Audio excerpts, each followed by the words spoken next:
the other thing I will say about the morning time plans in general is open them and look at them. Yeah. Because I still, even though I have used many of the plans and I work with the plans on a daily basis, I still am surprised by the things that I find in the plans. Yeah. I'm like, this is so wonderful.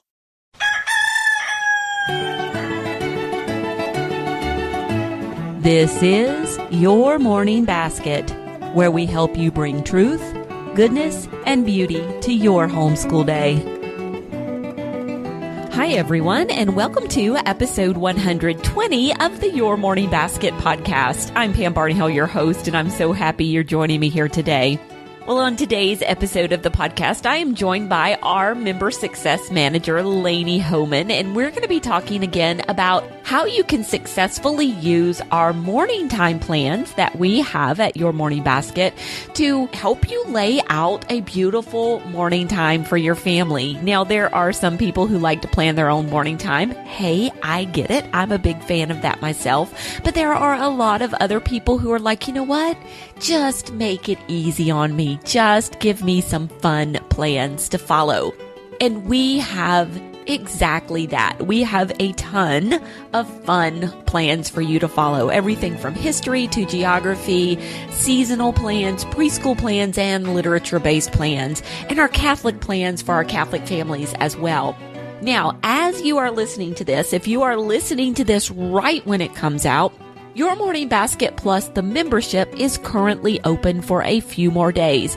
That is the best place to get access to all of our plans at one time and to be able to mix and match resources, which is something you're going to hear Laney talk quite a bit about during this episode of the podcast. Now, never fear, if you're listening to this after the doors close on the membership, which is August 19th, then you simply come over to the shop and check out the different sets of plans we have to offer. And if you're just wanting to have a peek at what we have going on, pambarnhill.com/month, and you can get a sample set absolutely free right there. Okay, enough with all of that. Let's get into the podcast. I think you're going to enjoy this conversation. Hey there. Today I am joined by the Your Morning Basket Plus Member Success Manager, Miss Laney Homan, and we are going to be talking all about the morning time plans. These are our full sets of morning time plans that we have in Your Morning Basket Plus. They've actually been around for about 6 years now, and how you can use these morning time plans in your homeschool. So Laney, before we get started, remind everybody, how long you been homeschooling, how many kids do you have, and how long have you been doing morning time? All right. Well, I've been homeschooling about 16 years. I have 8 kids, 2 of which have graduated. 1 more is just so close. So I still have my 5 youngest kids at home, and I'm homeschooling them.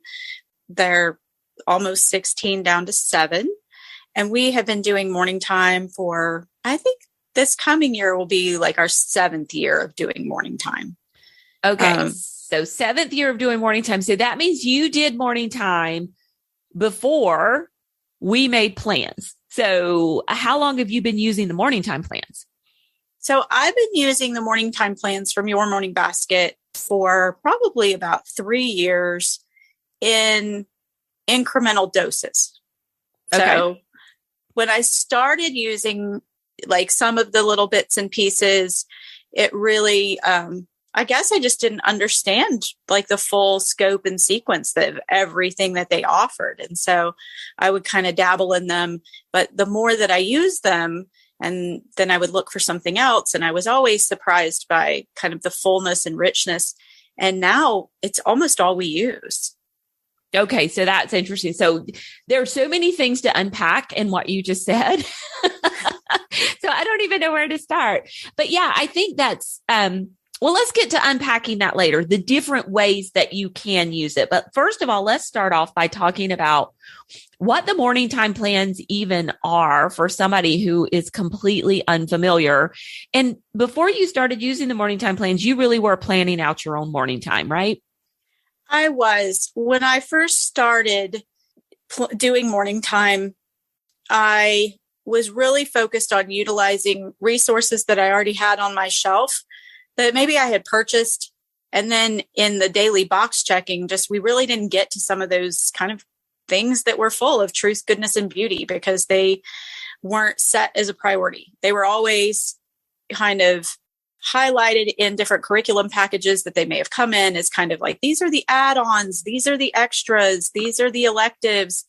And what would happen is with so many kids in our homeschool, we would get through the heavy academics and then everybody just wouldn't have energy for that. So I had these resources. Many of them had been shelved and not used.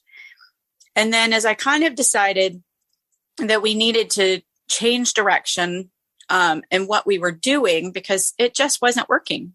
We had a lot of unhappy people in our homeschool. And as I came across the ideas of morning time, my first focus was just to utilize the things that I had that we had never used, even though I had bought them thinking they were wonderful. So I started to piece together my own morning time in that way. And I still use some of those resources, but as I joined the Your Morning Basket community and had access to some of the plans, and I believe maybe some of the first ones we did were the summer reading plans, which we've talked about in another podcast. But, they were kind of I'm going to get these free pages and then I'll go ahead and download the little supplemental morning time plans. And they were so fun and the kids really enjoyed them that kind of led me into looking into more. And when we joined Your Morning Basket, initially we just started with some of we started with the live classes, and then eventually we pulled in some of the explorations and that kind of thing. But as I began to really look more into the morning time plans, as I began planning to put together my own homeschool plans, like I had been doing, what I discovered was they were just so rich and beautiful that the work had been done for me, and that it was really more beneficial for me to just use these plans as like kind of the spine and the background of what we do for our morning time. And then because I still had the extra resources on my shelf, I was able to use these morning time plans as a really rich, beautiful set of plans. But then if I recognized, there's this artist that we're reading about, well, I had the opportunity to just look at my own shelf, but it's completely unnecessary. And the more we've used the plans, I feel like the less we utilize other things. So initially, I thought that I would use them by adding them to what we were doing, and they quickly came to eclipse everything else that we were doing. And it's really the backbone of all of our homeschool at this point. We still, of course, do skill subjects and split off in that way, but the morning time plans really do form the backbone of what we do for our homeschool as a whole. Yeah. An example of that would be the first time I started trying to plan our history unit for a year. I was like, Your Morning Basket has some history plans. These will be a lovely, addition to what I'm already like pulling in and planning together. And as I began to open them and really look through them, I was like, these are complete history plans. We don't need anything else.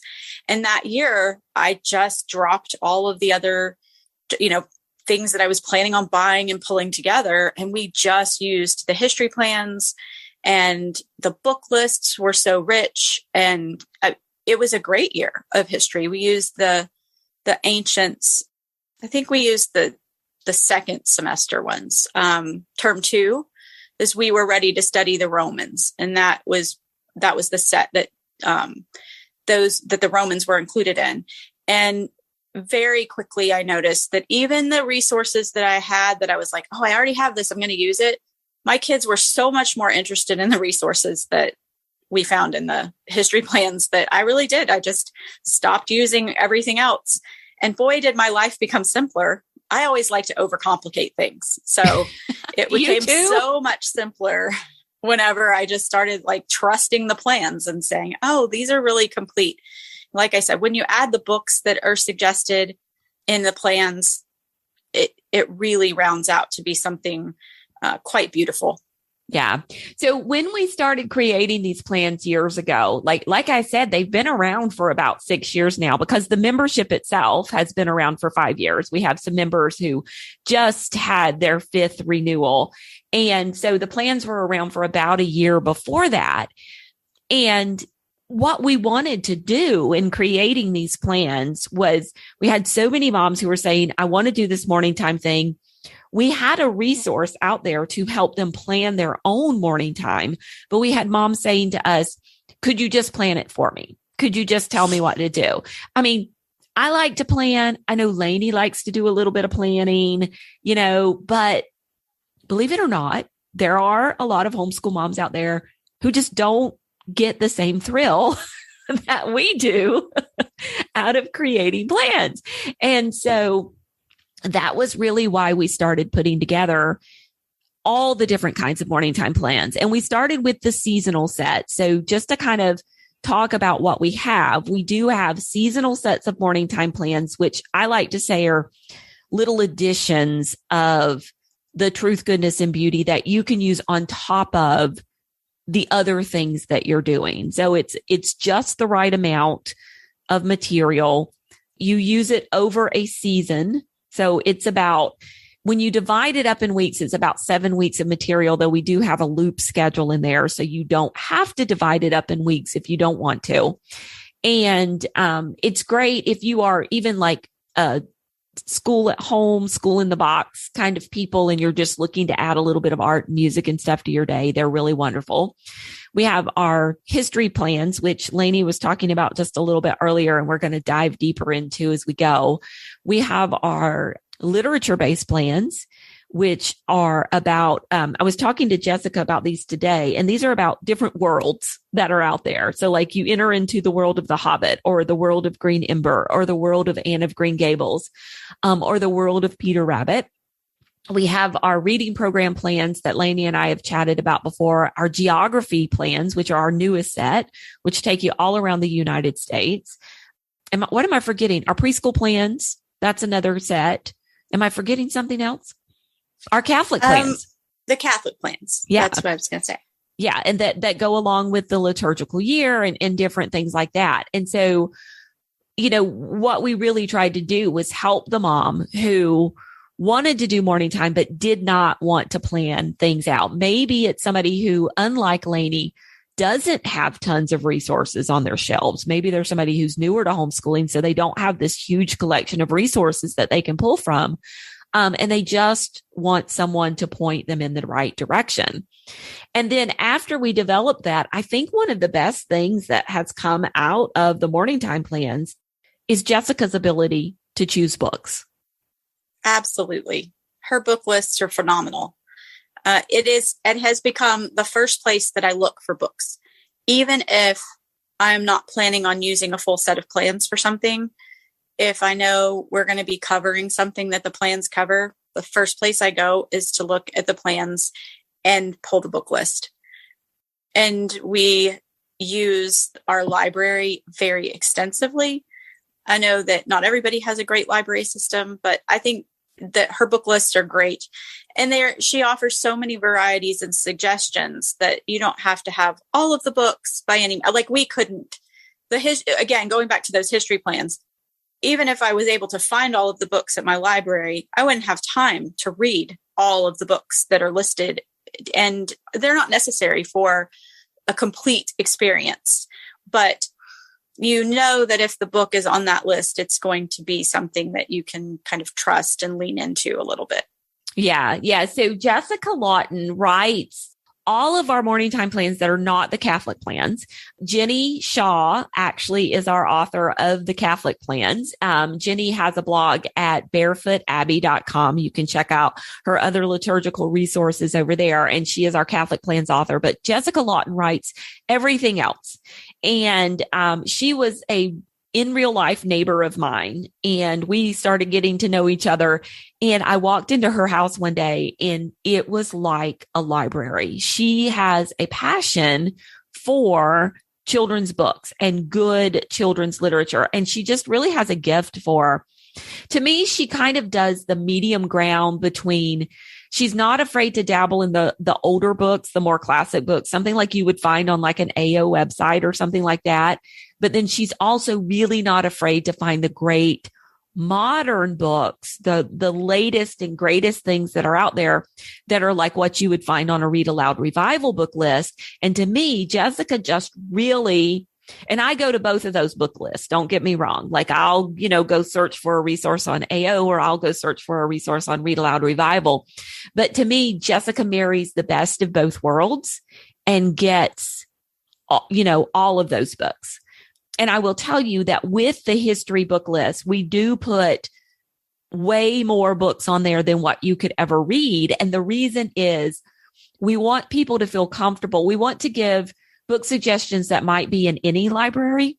So if you walk into your library and they're like, I know people feel frustrated about this. They're like, I went to my library and there were none of the books on there from this particular book list. And so what we try to do is we try to put so many books on there that when you walk into your library, so many good books on there that when you walk into your library, you feel comfortable in taking home the ones that you do find. And so we really do put more on there than what you can read. And Jessica and I have talked about books on the podcast before, and I'll link that particular episode so you can get kind of some of our philosophy behind which books we choose. And so if there are 7 or 8 books about Lincoln on the list, you're really only supposed to read 1 or 2 for sure. Well, how do you do it with multiple ages, Laney? So you've alluded to the fact that you feel like our history plans are a good history program to use in your homeschool. Yeah. And I think so too. I think especially if you've got elementary age or elementary into early middle school, you really don't need to go buy a history curriculum and then add our history plans on top of it. Our history plans, if you're hitting those books throughout, can be your history curriculum. And I think it's great because it really does add the culture, which I think a lot of history programs don't do. They get the events, they get the people, but they don't always get the culture of the different periods of history, and the history plans do. So how do you make that work with multiple ages? I agree with that. So what I do is we use the history plans, and everybody participates in what we do for the history plans. And then once my kids are in high school and I want them to have like a full history credit for high school, I just pair that with additional reading. There is a focus for each week in the history plans, which is something that's a little different than the other types of plans we have.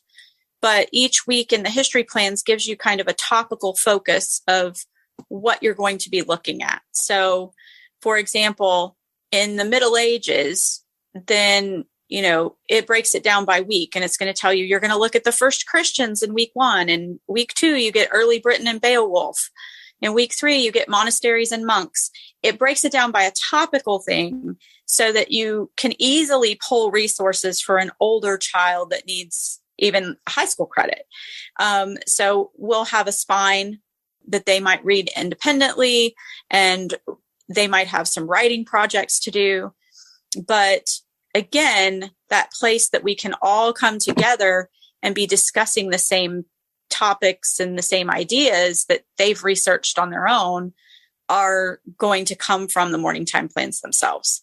So my 7 to 12-year-old, that's all they do for history is the morning time plans. And we make sure that we include plenty of books. And again, if my library doesn't have them, or I don't have something on my shelf, then because of that kind of focus each week, it's not too difficult to find something that is applicable without going too far outside the bounds. But I often find many of the books on the list at my library. And we just will go through the activities and make sure that we're just reading through some of the books. Even my high schooler will sit in through some of the gorgeous picture books that are on the list, because I find that the picture books allow her, and I say her, currently my 15-year-old is my only high schooler I'm actively homeschooling, to get to know additional people, additional events in a way that is kind of a shorter introduction to it. But then she can take her interests from whatever she's learned from some of those books And then she can choose topics to research deeper and write on, and those things to kind of help round out that curriculum.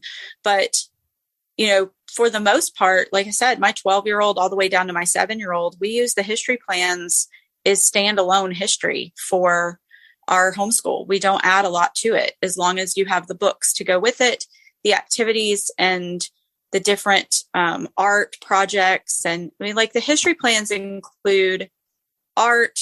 There's a geography focus each week. Some of them even include math. They have memory work that are applicable, music appreciation, nature study, picture study, poetry. I'm looking at the Middle Ages history plans. They even have prayers, and then they have read aloud suggestions to go along with those. And it really does, like Pam was saying, it really does with the artwork and the music and the poetry and the things that we memorize to go along with this. It brings together such a beautiful picture of a time period, a place, a culture, rather than just learning about specific people or events. Yeah.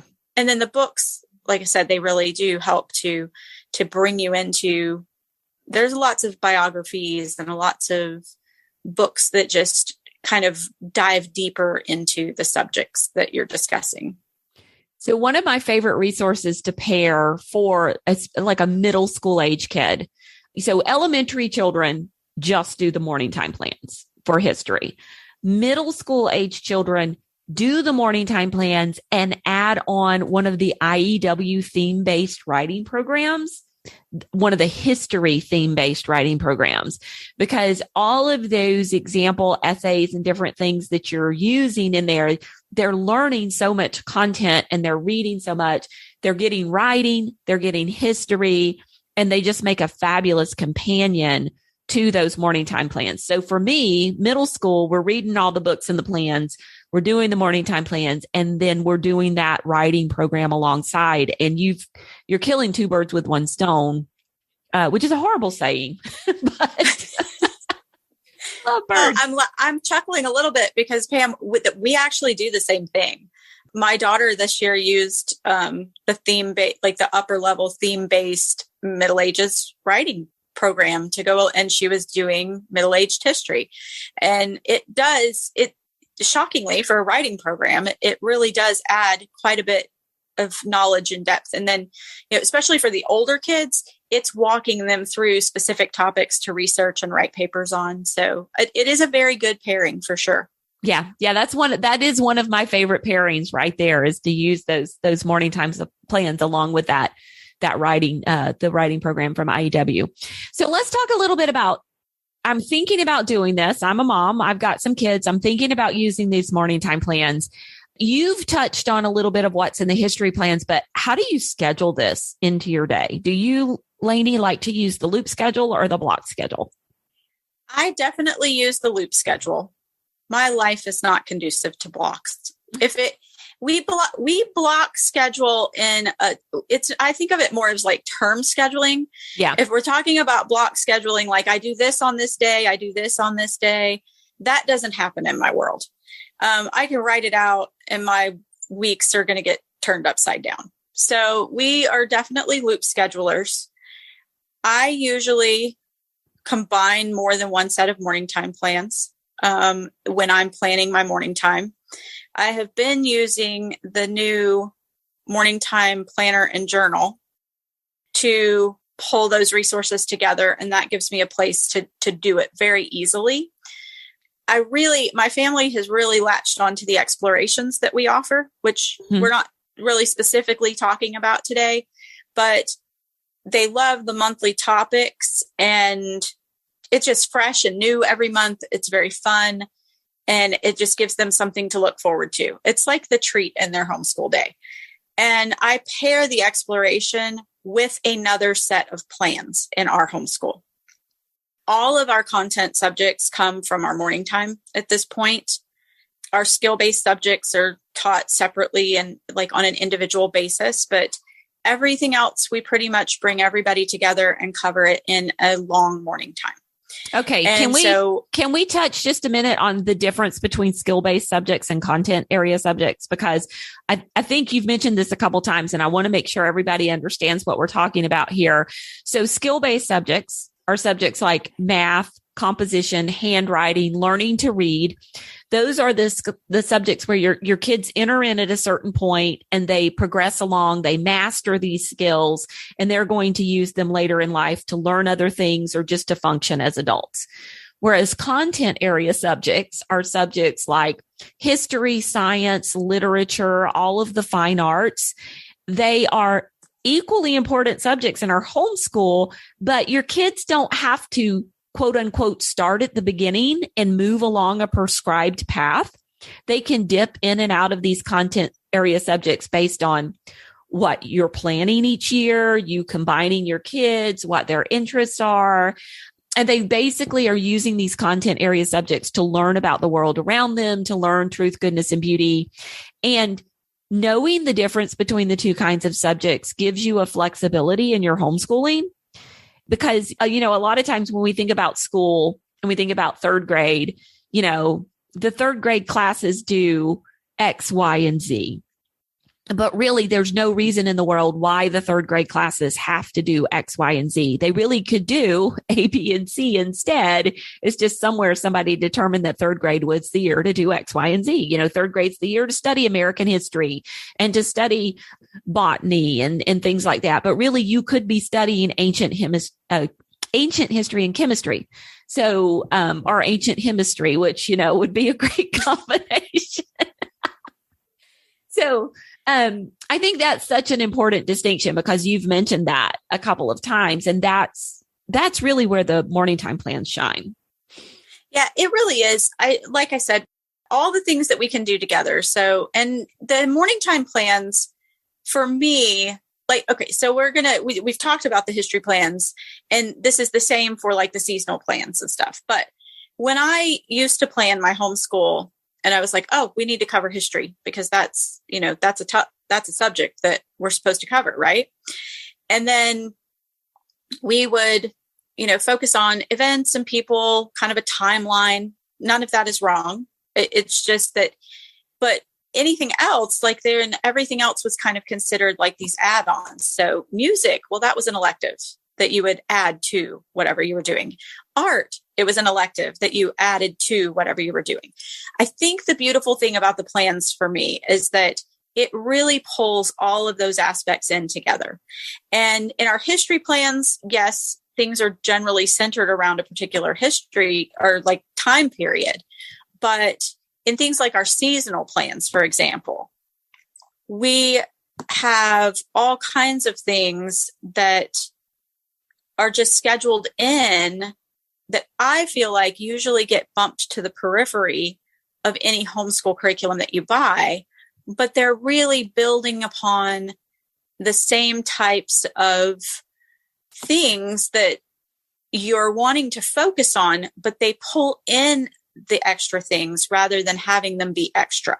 Yeah. So for our seasonal plans, we are offering, still art and math and memory work and music and nature study, picture study, poetry, prayers, read alouds. And it all kind of comes together in this beautiful picture of something bigger than a particular subject that you're checking a box for. And I think that it has really, we use the phrase truth, goodness, and beauty a lot, but it really does add something beautiful to what my kids are experiencing in their homeschool, as opposed to just focusing in on a particular topic, learning about people and dates, and places, or even in science, specific topics. It really shows you how our world is so interconnected. Yeah. And they can begin to make connections between these things when they're learning poetry about autumn and listening to music about the seasons. And they are encouraged to really branch outside of what is typically taught in, I would say, even a classroom setting, without segmenting everything into these individual subjects. Yeah. So when we add things like art and music and nature study and picture study, we add these things as extras or electives to other curriculum. I think often they're not quite so interconnected with their themes. And then it's harder for our children to make connections between these things. But when they're learning to listen to music and get a sense that when we listen to music, we can get a feel of a season from using our seasonal plans. And then they're going to take, an art project, and they're going to create their own scene from a particular season, or they're going to look at somebody else's artwork through a picture study where they can see that other people have seen similar things, or it gives them new ideas. And they begin to make connections through the way that the morning time plans are put together under kind of these topical themes, whether it's seasonal, whether it's history, but we're bringing together all of the things that usually get pushed to the periphery as electives. And we're bringing them all together under one umbrella that allows them to truly make connections in the world around them. Yeah. So talk to me about this. And I do want to get back to loop scheduling, but I want to touch on this before we leave kind of where we've gone with this topic. You've graduated 2. You have one who's 15, and then you have 12 to 7 are the rest of them. You have a bunch of kids. You've been doing this a long time. Don't you worry about not spending enough time on the traditional subjects? It hasn't been an issue so far. So, I mean, I was explaining this to somebody the other day. Somebody was like, well, how do you get it all done? Like, how do you hit the truth, the goodness, and the beauty, and still get to the math and the spelling and the writing? At some point in my homeschool, and I can't even tell you exactly what year it was, and it may not have definitely corresponded with our implementation of morning time, but at some point I decided that those things were as important, maybe even more important than what we push as traditional academic subjects. And that became the backbone of my day. If we get nothing else done, we do morning time. Rather than if we get nothing else done, we're going to hit math, or we're going to hit reading. Or if we get nothing else done in our homeschool, we have come together at the table, we have prayed, we have read scripture, and we have enjoyed something beautiful together. And through every piece of things that they have seen, read, created, tasted, felt, anything through our morning time, they are learning so much about the world around them. And I have found that by putting that focus there, and then allowing, like after we do our morning time, that's when we break off into our skill subjects where people are working at their independent level. And we might spend a little less time on those particular subjects. But as long as we are consistently doing those things, I have yet had a child that did not progress through elementary and middle school and be prepared for high school. Now, our high school does look different than what our elementary years do. Our high school is very tailored to what a particular child's goals and kind of where they're going, what it is that they're looking forward to. And so high school for each of my kids might look a little different. And we begin to morph into some things that look far more traditional, just so they have the experience of that. But what I have seen over the years is that this methodology of saying, you know what, this is what we're going to focus on, and making this the primary thing, and pulling in our skill subjects like our math and that kind of, I've yet to have a child who wasn't prepared for high school level math.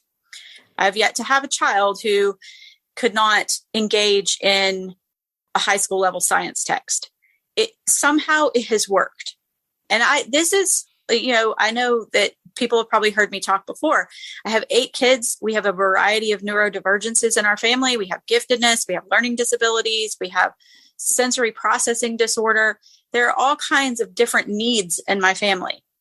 And across the board, I have still seen this same progression of being able to make connections from the things that we're focusing on in morning time with truth, goodness, and beauty to be pulled across. It's such rich learning. You're not leaving their brains idle when they're learning to look and observe through nature study and picture study. You're not leaving their brains idle when they're learning to listen to music and to pay attention. These are skills that are developed sort of under the radar as they're being exposed to these things. And those are the skills that are essential for them to be successful in later studies. And I think that has just shown itself to work out in my personal homeschool in each of my kids. And my kids have taken very different paths in their, kind of upper teenage and adult lives.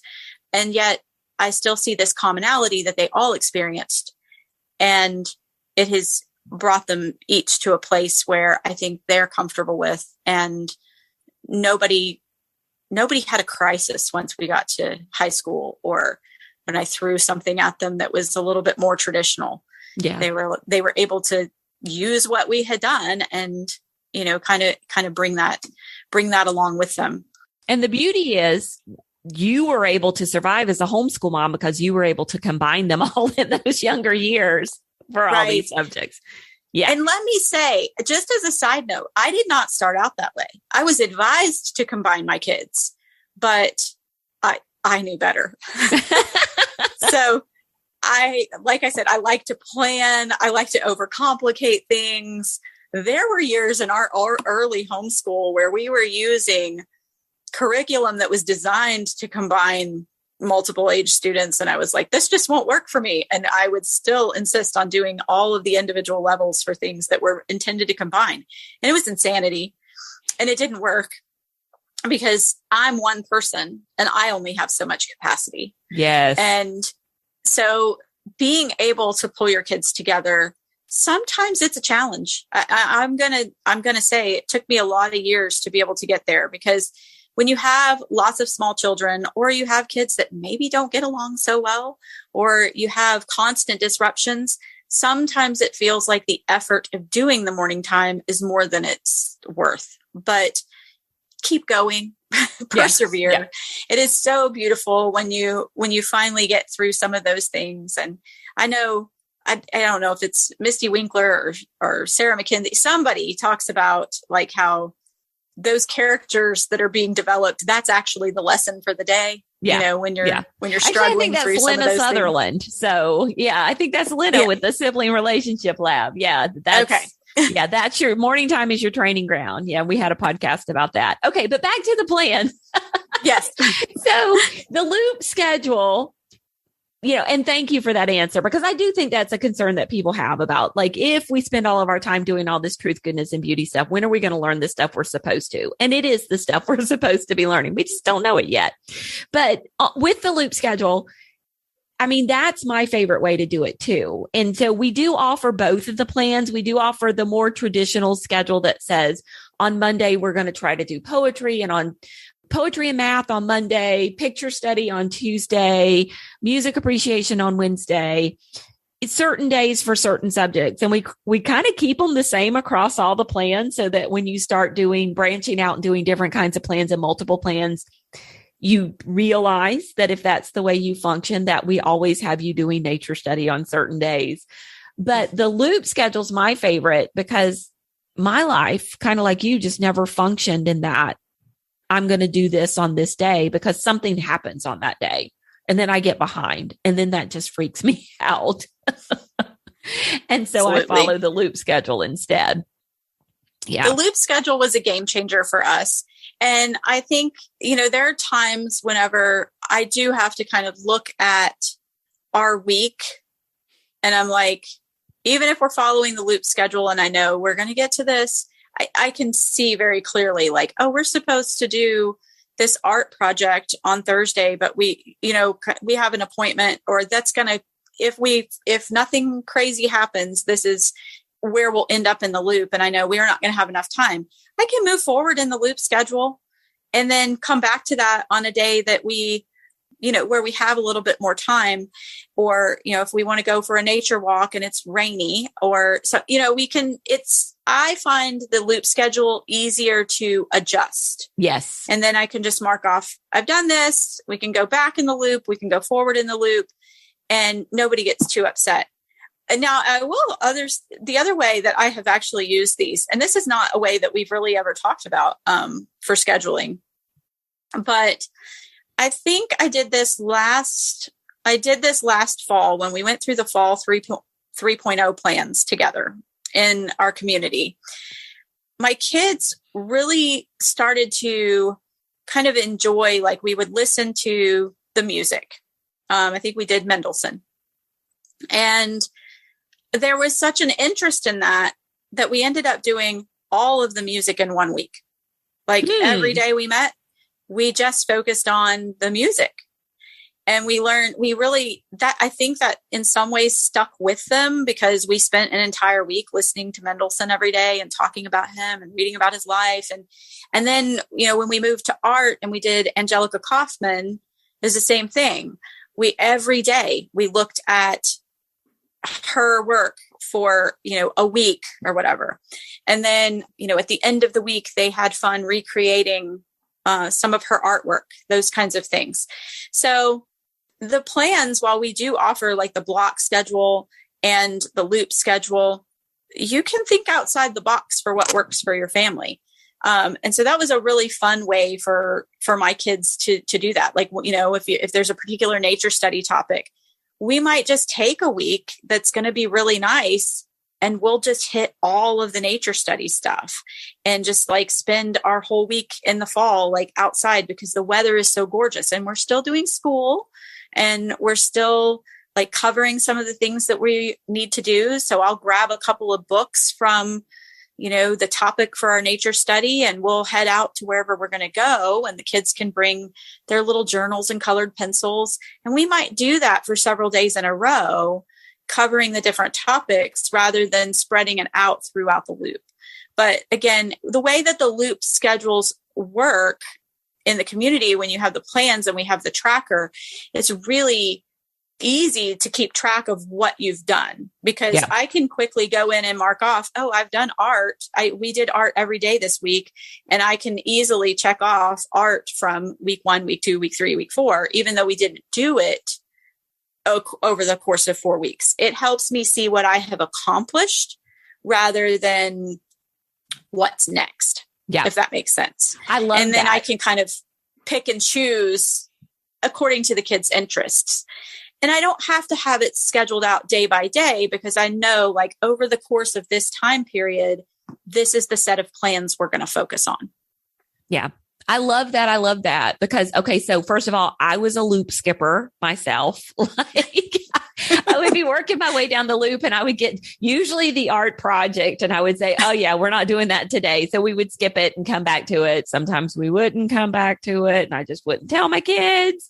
And so that's okay. It's totally okay to leave subjects out of the plans and not do them altogether.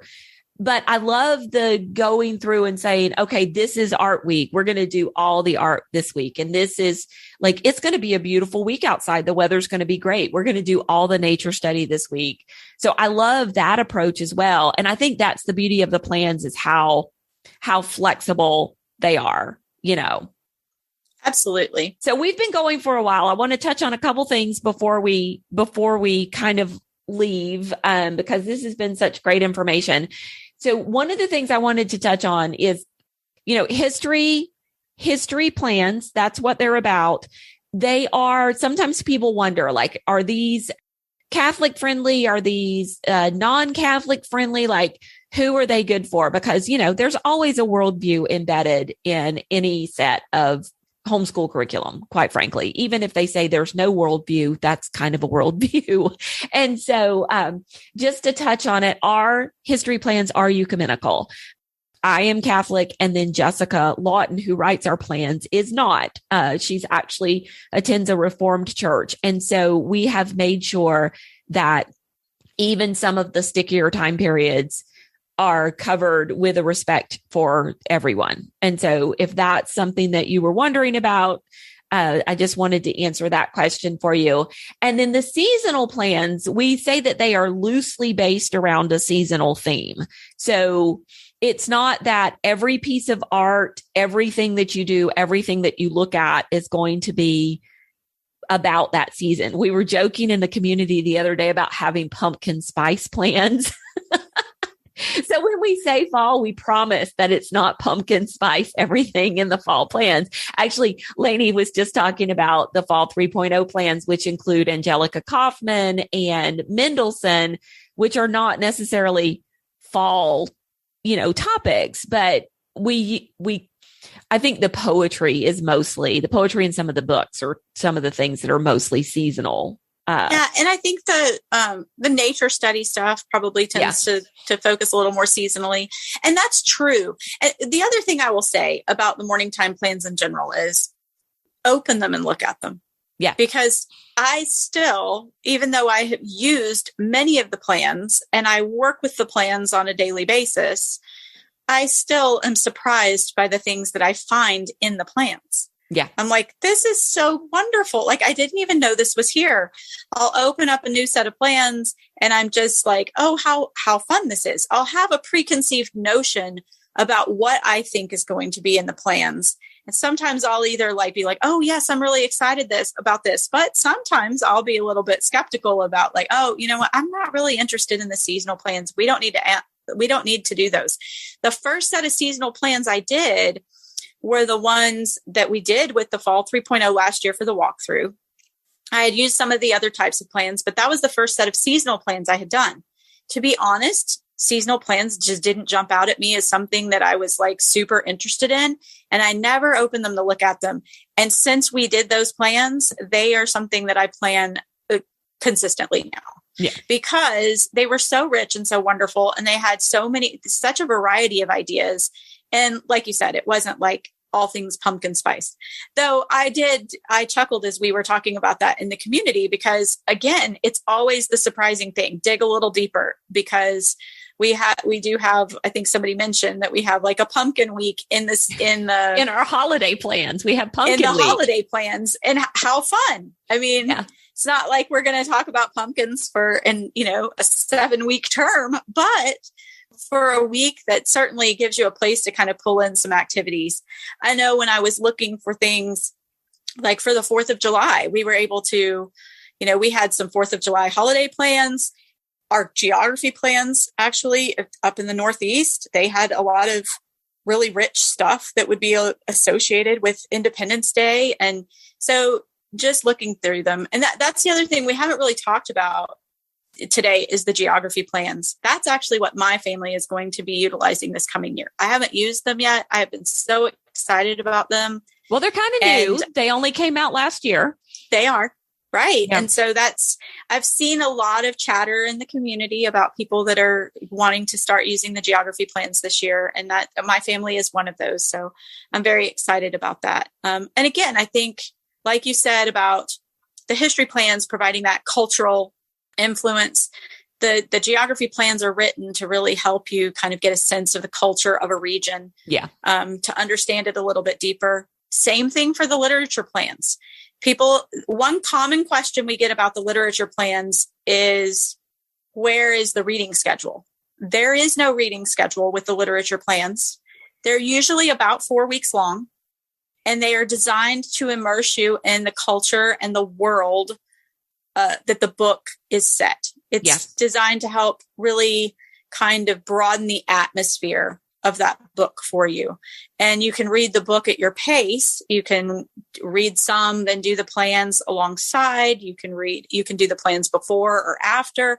It just helps to really broaden the world that the book is set in. And in some ways, that is what we do with the geography plans and the history plans as well. Yeah. That's really true. That really, really is. Okay. So let's talk a little bit about how people can get their hands on plans.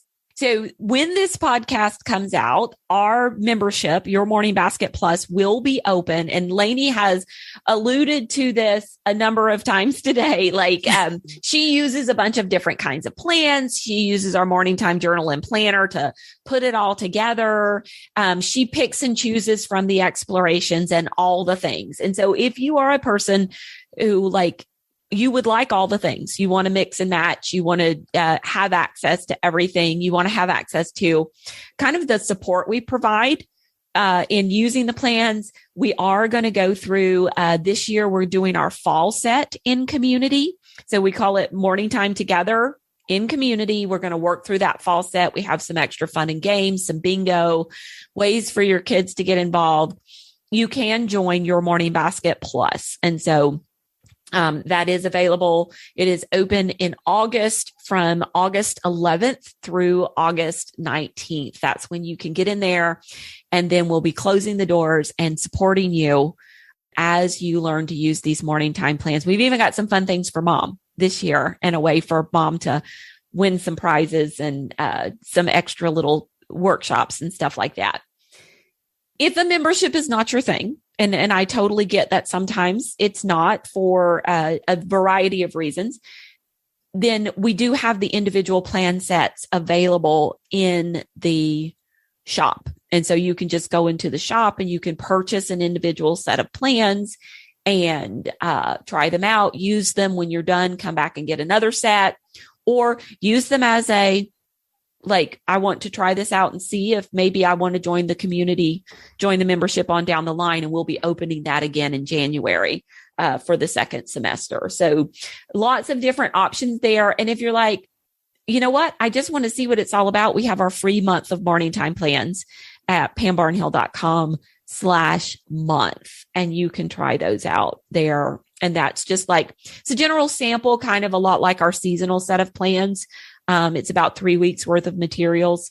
And we even show you can download the PDF like you would do if you were going to purchase them in the shop, or you can come on to our app. We have a free section in our app, and you can access the month of morning time plans on the app. So you see what it would be like to be a member and have access to all of the great morning time goodies on the app. Because we haven't even talked about that. I mean, we haven't even touched on the fact that when you're a member, you access all of your morning time plans through the app on your phone. And it just makes it super easy. It's so wonderful.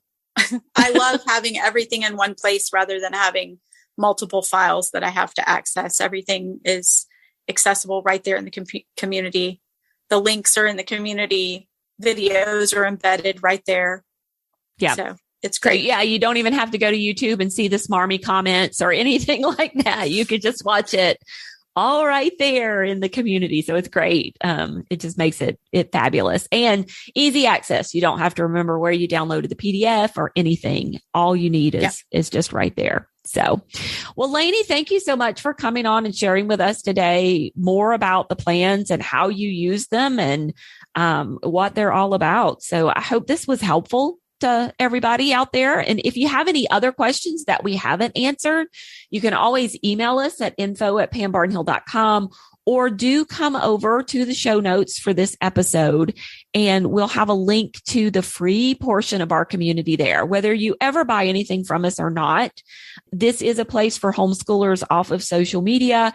And it's a wonderful community, wonderful group of moms. And we just support each other. So come on over and join us there, and you can ask any questions or just hang out with us. Yes, it's a great drama-free place. It is. We love it. We love it. So, all right. Thanks, Laney. I appreciate it. All right. Thanks. And there you have it. Now, if you would like links to any of the resources and books that Laney and I chatted about today, including the free month of morning time plans, or more information about Your Morning Basket Plus, or purchasing your own set of plans, you can find them on the show notes. That's at pambarnhill.com/YMB120. And hey, we thank you so much for taking the time to listen to us every other week as we come alongside you and really help you bring some truth, goodness, and beauty into your homeschool. Now, I will be back again in a couple of weeks with an interview with Cheryl Swope. Cheryl is the author of Simply Classical, and we're going to be talking about a living education for everyone. But until then, keep seeking truth, goodness, and beauty in your homeschool day.